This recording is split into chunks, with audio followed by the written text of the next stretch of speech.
Pour créer un bon personnage, là je reprends la citation ou un commentaire d'un dessinateur. Il disait pour faire déjà 50% des bonnes histoires, c'est de créer un bon personnage qui a une bonne tête. Et ça on le retrouve dans toutes les bonnes bandes dessinées. C'est-à-dire le premier design de la tête de Donald par exemple, ou Félix le chat, ça fait déjà une bonne partie du travail. Donc je pense que c'est vraiment essentiel d'avoir ce personnage principal, et même bien sûr les personnages secondaires qui graphiquement soient intéressants et qui puissent nous interpeller. Voilà, je pense que c'est vraiment ce qu'on appelle un eye catcher, c'est-à-dire que c'est quelqu'un, c'est un véhicule sur lequel on est tout de suite, sur lequel on va tout de suite monter sur ses épaules et suivre l'histoire, et on a envie de la suivre. Mais autant qu'il soit positif comme héros ou négatif, donc ça fonctionne dans les deux sens. Mon but, c'est chaque fois de rajouter des nouveaux personnages. Mais par contre, ça prend du temps pour savoir s'ils fonctionnent. D'un coup, ils peuvent peut-être intégrer une histoire, et s'ils ne fonctionnent pas, je les mets loin. Je les écarte et j'essaie de trouver des nouvelles idées.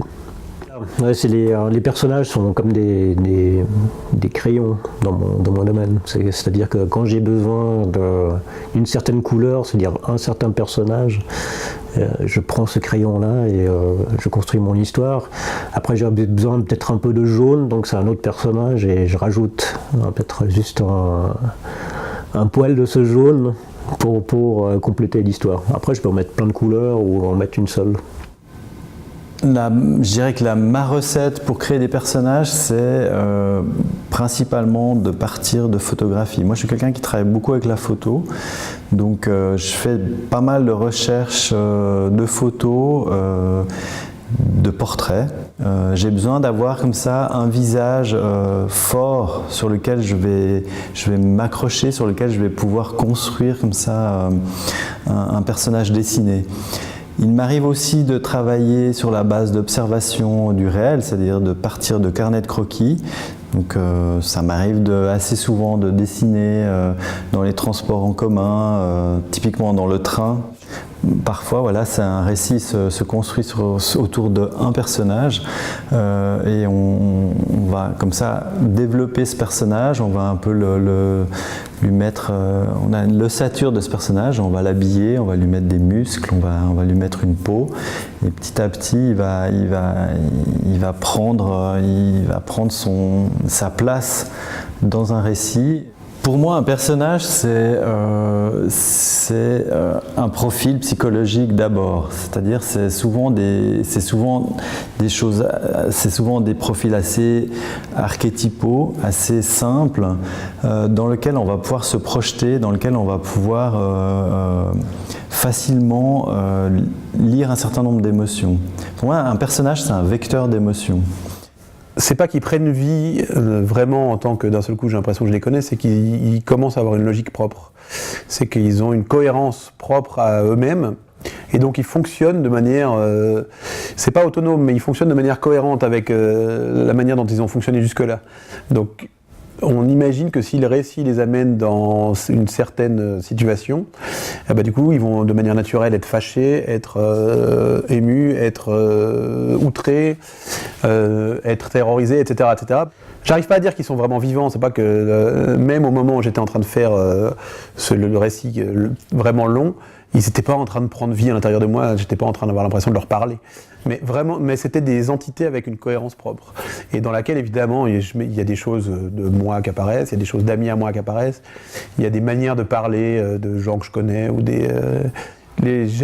personnellement, j'arrive pas à faire des personnages vraiment profonds qui soient très éloignés de moi. Enfin, vraiment profonds, peut-être qu'après on va dire qu'ils le sont pas, mais où je tente de faire des personnages d'une certaine profondeur sans y mettre une bonne partie des choses de ma cohérence à moi, on va dire, ou de mes cohérences, parce que forcément, on n'est pas très cohérent dans la vie en général. J'ai divisé ma personnalité en deux, entre les deux personnages principaux dans Lupus. Il y a celui qui est désespéré, désabusé, qui croit plus en grand chose.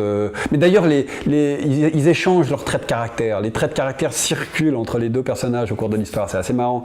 Et puis, d'un autre côté, il y a celui qui a les lunettes roses, qui trouve tout juste fantastique, qui s'assied face à un coucher de soleil, puis qui se dit, qu'est-ce qu'on a besoin de plus, quoi, finalement, voilà, la vie, c'est ça.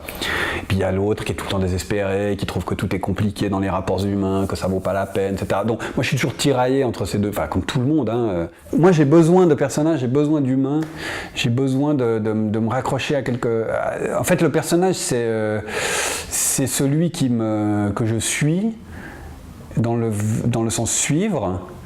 C'est celui qui me guide, mais en même temps c'est lui qui me suit. Enfin je veux dire, c'est vraiment le compagnon. Quand tu vas suffisamment vite, que tu fais pas trop 12 choses en même temps, tout d'un coup réellement quoi, le personnage sort de la feuille. Alors j'ai pas une hallucination, hein, je vois pas un truc bouger en hologramme, mais il sort de la feuille dans le sens où il oppose une forme de résistance.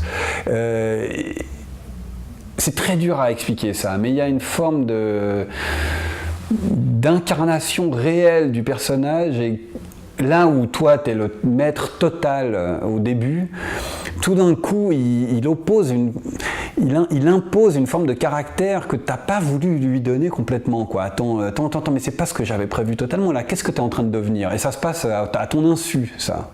Mais enfin c'est lui qui est là avant l'histoire. Il est là avant l'histoire. Je pense qu'on peut faire des merveilleux livres sans histoire, avec des personnages.